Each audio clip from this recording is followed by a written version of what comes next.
Почитуване колешке, морам да признавам дека слушајќи ве вас и претходните дискутанти од парламентарното мнозинство,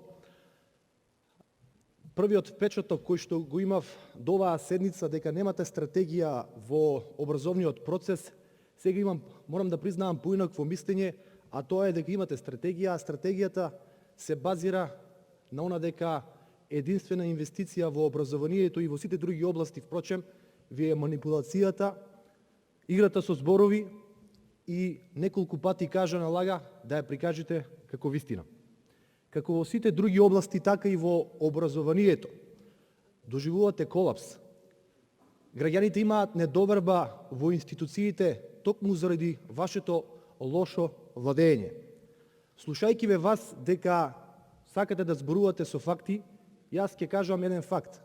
Тоа е дека Македонија и Црна Гора се единствени земји во Европа во кои што образовниот процес се уште не почнал. Ова се факти, а некако оние празни зборови кои што ги употребувате, и морам да признам, ви оди тоа многу добро, затоа што сте експерти за манипулација. Кога сме кај ваучерите за компјутери за децата од социјално ранливи категории, ќе кажам дека единствена причина заради која што немаме доделување на вакви ваучери е тоа што нема избори.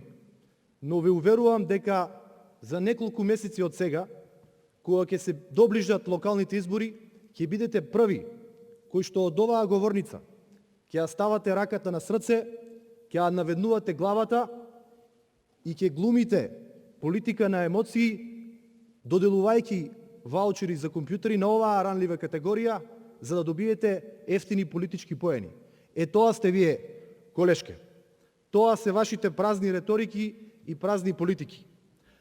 Колешке, за крај сакам да напоменам дека нормално е во секоја држава позицијата и опозицијата да имаат различни мислења, различни согледувања, стратегии, но ненормално е 6 месеци да немате стратегија во најкруцијалната област во една држава.